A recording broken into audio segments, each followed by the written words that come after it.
Everything you were taught about the discovery of America is a carefully curated lie. In 1909, a man named G.E. Kinkaid paddled a wooden skiff into the heart of the Grand Canyon and found something that shouldn't exist, a massive underground citadel filled with Egyptian artifacts and Tibetan statues. Within weeks, the Smithsonian allegedly wiped the discovery from history.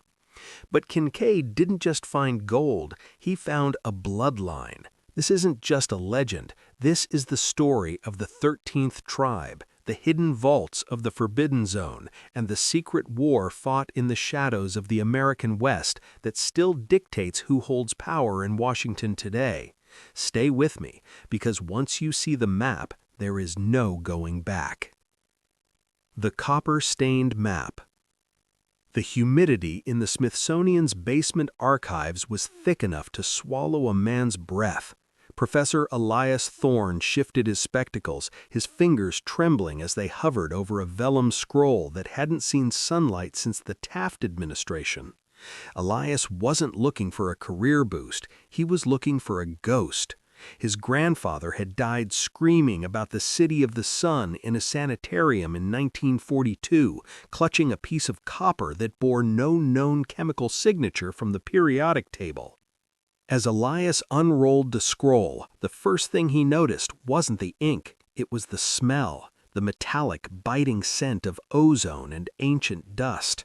The map didn't depict the geography of the surface, it depicted a series of subterranean arteries pulsating like a heart beneath the Kaibab Plateau. The Secret of 1909. In April of 1909, the Arizona Gazette published a story that would become the ultimate conspiracy theory for the next century. G.E. Kinkaid, a seasoned explorer, claimed to have found a tunnel 2,000 feet above the Colorado River. The architecture was Oriental or Egyptian. The mummies were wrapped in strange linen, sitting upright in positions of prayer. But as Elias traced the lines on the hidden map, he realized the Gazette story was a distraction. Kinkaid hadn't found a tomb, he had found a generator. The Gilded Age Conspiracy. The year was now 1898 in the timeline of the map's origin. The robber barons, Rockefeller, Morgan, and Carnegie, were obsessed with one thing, the monopoly of energy. Nikola Tesla was whispering about free energy from the ether, but the elite knew that the ancient world had already mastered it. The story follows Caleb Cross, a disgraced Pinkerton agent hired by a mysterious syndicate to track Kinkaid's expedition. Caleb is a man of the 19th century, hardened by the Civil War, cynical of progress, and haunted by the things he saw in the trenches of Petersburg. Caleb's journey begins in the smoke-filled parlors of New York City, where he is handed a briefcase of gold and a single instruction: kill anyone who mentions the Great Path and bring back the cylinder. The Throat of the Dragon. The Colorado River was a roar that never ended, a sound like the earth tearing itself apart. Caleb Cross sat by a small fire on the Nankoweap Delta, his Winchester rifle across his lap. Beside him sat Hastine, a Navajo guide whose eyes seemed to hold the reflection of a different sun. "The white man looks for gold," Hastine whispered, staring at the canyon walls that glowed blood red in the twilight. "But the Sipapu, the place of emergence, does not give gold, it gives memory. And memory is a heavy burden for a man with a heavy heart." Caleb didn't answer. He was thinking about the letter in his pocket from J.P. Morgan. It wasn't an invitation, it was a command. The cylinder they were looking for was rumored to be a device of etheric resonance, something that could pull electricity out of the very air, making coal and oil, the robber barons' kingdoms, obsolete. The Breach. April 12, 1909. The entrance was hidden behind a massive slab of limestone, 2,000 feet above the riverbed. To the casual observer, it looked like a natural shadow, but Kinkaid, using a series of specialized mirrors to bounce sunlight into the crevices, had found the seam. As Caleb and the expedition team entered, the temperature dropped 40 degrees. The air was dry, smelling of ozone and sandalwood. "Look at the floor," Kinkaid gasped, his torch flickering. The floor wasn't stone, it was a composite metal, polished to a mirror finish. There were no tracks, no dust. It was as if the room had been vacuumed an hour ago, despite being sealed for millennia. The Hall of the Ancients. They walked for nearly a mile into the heart of the Kaibab Plateau. The tunnel was perfectly circular, 30 feet in diameter, bored through the hardest rock with a precision that 1909 technology couldn't dream of matching. Then they reached the main chamber.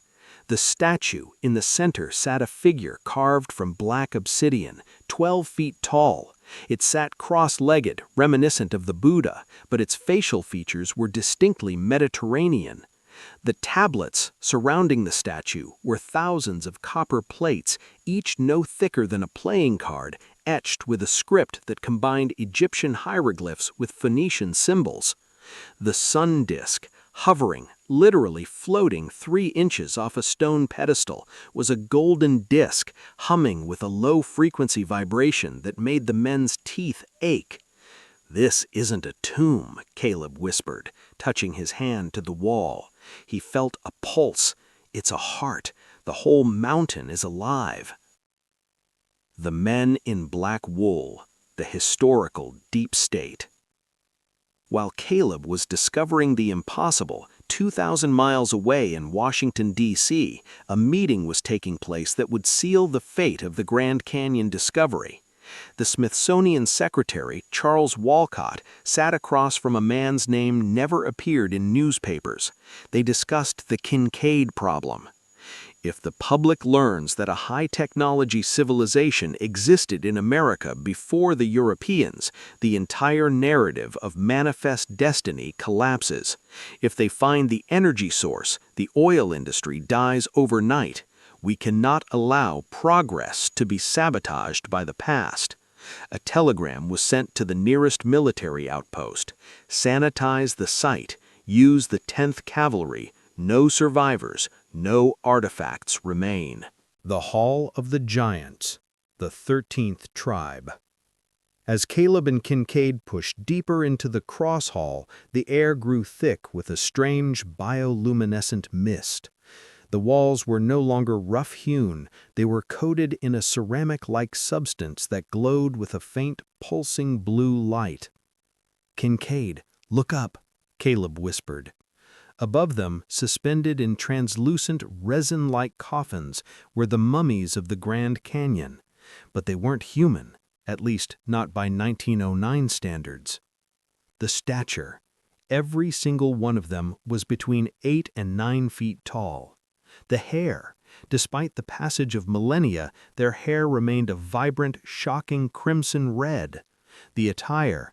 They wore breastplates made of an unknown alloy that shifted colors, from copper to deep violet, depending on the angle of the torchlight. "These are the Rephaim," Hastine muttered, his voice trembling for the first time. "The ones who lived before the sun was born. My people called them the Star-born. They were the architects of the canyons, carving the stone not with hammers, but with sound." The genetic mystery. Caleb leaned closer to one of the resin cases. The figure inside didn't look dead, it looked suspended. On its forehead was a small metallic implant, a silver disc etched with a double helix pattern. This is the part of the story that bridges 1909 to 2026. This isn't just an archaeological find, it's a biotechnology lab. The 13th Tribe wasn't a group of travelers, they were the genetic engineers of humanity. The Tesla connection, the New York intercept. While Caleb fought for his life in the dark, the scene shifts to the Waldorf Astoria in New York City. Nikola Tesla sat in his suite, surrounded by humming coils and frantic blueprints. A man in a heavy wool overcoat entered without knocking. It was a representative of the Smithsonian cleanup crew. "We've found the source, Mr. Tesla. the man said, dropping a piece of glowing copper on the table. Kinkaid reached the inner sanctum. The resonance is exactly what you predicted. Tesla didn't look surprised. He looked terrified. "You don't understand," Tesla said, his voice a raspy whisper. "That mountain isn't a power plant, it's a frequency stabilizer. If you remove the cylinder to power your cities, you will unbalance the tectonic plates of the entire Western Hemisphere. You are trading the safety of the world for a light bulb." The War of the Currents. Now the story reveals the dark history of 1900s America. The J.P. Morgan monopoly. The reason Tesla's funding was cut wasn't just because he wanted free energy. It was because Morgan found out Tesla was trying to protect the Grand Canyon site from being looted. The hidden patents. The technology Caleb sees in the cave, wireless lighting, sound-based levitation, becomes the lost patents of the early 20th century. Chapter 6. The Siege of the Temple. Back in the canyon, the silence was shattered by the sound of steam engines and cavalry hooves. The U.S. Army, under secret orders from the Committee of 300, had arrived at the rim. They didn't come with shovels, they came with dynamite and Gatling guns. Their orders were simple: leave nothing but dust. Caleb Cross realized he was no longer an explorer. He was the last line of defense for a history that didn't want to be forgotten. "They're going to bury it," Kinkaid realized, his eyes wide with horror. "They'd rather blow up the greatest discovery in human history than let it belong to the people." Caleb checked his Winchester. Not today. If they want the fire of the gods, they're going to walk through hell to get it. The sun hadn't yet touched the canyon floor, but the rim was alive with the metallic clatter of the 10th Cavalry. This wasn't a standard military operation. These were the Erasers, a black-budget unit funded by the New York banking syndicates. They brought with them a prototype Schwartz Gatling gun, a weapon capable of firing 600 rounds per minute, designed to shred flesh and stone alike. Caleb Cross stood at the narrowest point of the Devil's Throat Trail. Behind him, the entrance to the Egyptian-style Citadel hummed. "They don't want the artifacts," Hastine said, his voice gravelly from the dry desert air. "They'll bury us in this mountain and call it a landslide in the morning papers." Hastine didn't flinch. He was painting a symbol on the cave wall with crushed ochre, a spiral with a lightning bolt through its center. "The mountain has its own teeth, Agent Cross. The blue light, it responds to the heart. If your heart is heavy with greed, the mountain becomes a tomb. If it is light, it becomes a door." The first wave. The soldiers descended using heavy hemp ropes. As the first boots hit the ledge, Caleb opened fire. The crack of his Winchester echoed like a cannon in the narrow corridor, but they were too many. Then Kinkaid did the unthinkable. He ran back to the golden sun disk they had found in the main chamber. Remembering the sketches in Tesla's stolen notebook, Kinkaid didn't pull the disk, he rotated it 33 degrees to the left. The vibration didn't just increase, it changed pitch. The blue mist in the air solidified into a shimmering wall of static electricity. The historical fact. In the early 1900s, the U.S. military was obsessed with directed energy. While the public thought they were still using black powder, the breakaway civilization of the elite was already testing wireless transmission.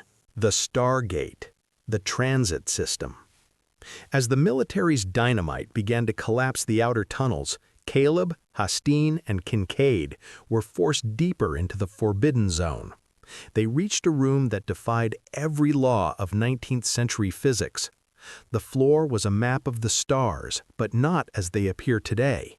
It was a map of the heavens as they looked 12,500 years ago during the Younger Dryas cataclysm. In the center was a polished obsidian tube, large enough for a locomotive. "It's a vacuum tube," Kinkaid gasped, his scientific mind reeling. A pressurized transit system. It doesn't run on steam, it runs on magnetic levitation. The leap of faith. With the erasers blowing the doors behind them, the trio stepped into the tube. There was no sensation of movement, only a sudden crushing weight on their chests and a flash of violet light. When the doors opened again, they weren't in Arizona. The air was salty, humid, and smelled of tropical flowers. They stepped out onto a balcony overlooking a jungle. In the distance, 3 massive pyramids pierced the clouds. "Where are we?" Caleb asked, his hand still on his holster. Hastine looked at the stars, which were now visible in the midday sky. "We are in the place of the first sun. Your people call it the Yucatan. We have traveled 2,000 miles in 2 minutes. The modern shadow, 2026 connection." The story jumps forward to Professor Elias Thorne in the present day. He is standing in the same spot in the Grand Canyon where the landslide of 1909 supposedly occurred. Using LiDAR technology, light detection and ranging, Elias sees what the naked eye cannot. Beneath the rubble of the 1909 explosion, there is a perfect geometric cavity. The discovery of the diary. Elias unearths a lead-lined box. Inside is Caleb Cross's final journal. The last entry reads, "If you are reading this, the Smithsonian failed to kill the truth. The giants are not dead. They are phase-shifted. They exist in the same space as us, but at a different frequency. The gold disc we found wasn't a battery, it was a tuning fork. If someone turns it back on, the world of 1909 will collide with the world of the ancients. God help us all if the bankers find the key first." Elias looks up from the journal to see a black helicopter cresting the canyon rim. It has no markings. The erasers are still active. The war that started in 1909 never ended. The resonance of the Rephaim, 12,500 BC, 1909 AD. While Kinkaid obsessed over the golden disc, Hastine led Caleb to the Chamber of Whispers. Here, the mummies weren't just preserved, they were vibrating. Caleb reached out to touch a sarcophagus made of what looked like translucent obsidian. As his fingers drew near, the air rippled like water. His hand didn't hit stone, it passed through it. "They are not in our time, Agent Cross," Hastine explained. "They are like the humming of a bee's wings, moving so fast the eye sees only a blur. They chose to tune themselves out of our world when the Great Flood came. They are waiting for the Earth's frequency to rise again." The phase shift biology. Caleb saw it then. Inside the stone, a giant was breathing, once every hour. Its heart beat with a sound like a distant drum buried deep in the earth. The pineal connection. In place of a third eye, these beings had a crystalline growth that acted as a biological antenna. The language of light. The walls of the chamber began to display history in real time.